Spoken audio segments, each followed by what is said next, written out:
Olá amigos, tudo bem? Neste vídeo falaremos da seleção natural. Se não conhece, então veja aqui no canal Ciências.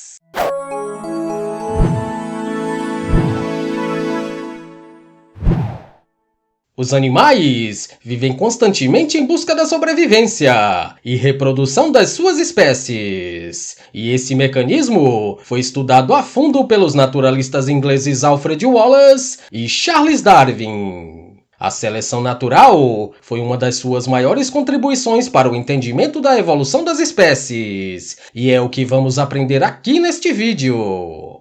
A evolução por seleção natural tem duas ideias principais. A primeira é que todos os organismos descendem de outros organismos, sofrendo modificações de um ancestral comum. E a segunda é que a seleção natural atua sobre as variações individuais, favorecendo aquelas que conseguem ser mais aptas às condições do ambiente. Assim, podemos dizer que a seleção natural é quando indivíduos mais bem adaptados tendem a sobreviver e se reproduzir, passando parte das suas características para as próximas gerações, com uma frequência maior. Existem três tipos de seleção natural: a seleção natural direcional, a seleção natural estabilizadora e a seleção natural disruptiva. A seleção natural direcional é quando um animal menor consegue reproduzir-se com uma frequência maior que os animais menores, da mesma espécie. Ou seja, os animais menores são favorecidos, o que causa a diminuição do tamanho físico dessa população, com o passar do tempo. Isso é comum entre uma das espécies de salmão. As espécies maiores são capturadas com maior facilidade pelas redes de pescadores do que salmões com tamanhos menores, causando com isso uma maior possibilidade de sobrevivência desses salmões menores. Já na seleção natural estabilizadora, os indivíduos que apresentam fenótipos intermediários são favorecidos. Isso quer dizer que os organismos que estão muito fora da média são eliminados. Um exemplo muito comum dessa seleção são a relação das condições de sobrevivência de um bebê com relação ao seu peso de nascimento, onde crianças com pesos entre 3 kg a 4,5 kg apresentam maiores chances de sobrevivência do que crianças com peso muito elevado ou com peso muito baixo.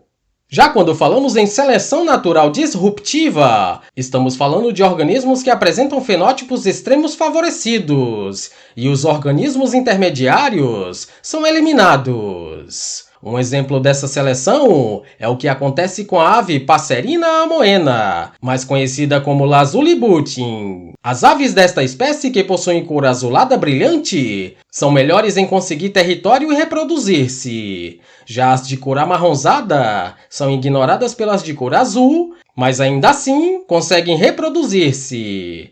E as outras aves com cores intermediárias, além de não serem especializadas em conseguir territórios, acabam reproduzindo-se menos.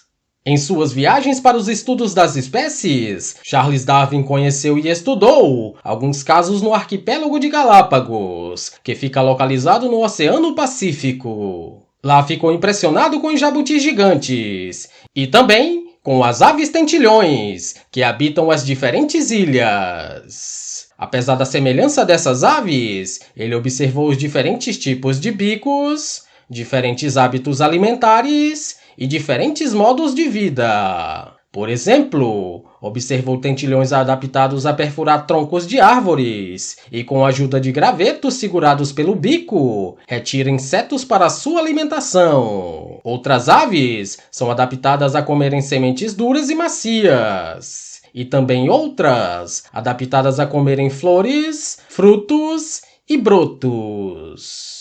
A seleção natural atua com muita rapidez em bactérias. Quando utilizamos os antibióticos, estamos causando a morte de algumas dessas bactérias. Mas algumas delas ainda conseguem sobreviver, sendo mais adaptadas às condições que elas foram colocadas. Por isso, são produzidos novos antibióticos para essas novas bactérias. Outros modos de adaptação são relacionados com as cores dos animais. Alguns tipos de sapos possuem coloração vibrante, que servem de alerta por apresentarem veneno muito perigoso para os seus predadores. Outro exemplo é a borboleta monarca, que é uma espécie facilmente visível no ambiente, mas a sua coloração laranja e preta remete a um sabor desagradável para os seus predadores. Uma das formas mais intrigantes das espécies para sobreviver e se adaptar na natureza é o mimetismo, ou seja, imitar uma outra espécie para sobreviver, como é o caso da cobra falsa coral. Além de parecida com a cobra coral verdadeira, ela também pode achatar o seu corpo e enrodilhar a sua cauda, um comportamento que é característico das cobras corais verdadeiras, que são muito venenosas.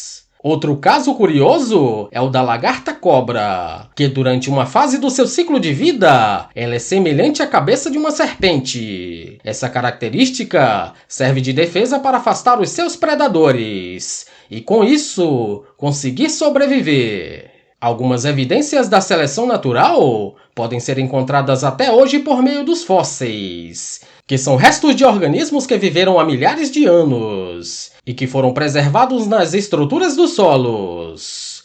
As evidências também podem ser encontradas nas moléculas de DNA e nas estruturas embrionárias dos organismos. A seleção natural é muito importante para a evolução de seres vivos, pois é através desse mecanismo da evolução que as espécies passam as suas características para as futuras gerações. As adaptações por meio de características inusitadas dos organismos foram adquiridas e passadas para a sobrevivência dessas espécies. E sobre as bactérias, só devemos utilizar os antibióticos com a indicação de profissionais da saúde, pois assim evitaremos o aparecimento das superbactérias, que é um problema para nós, seres humanos. Vivemos em constante evolução, e a seleção natural dos seres vivos vai continuar atuando por longas gerações.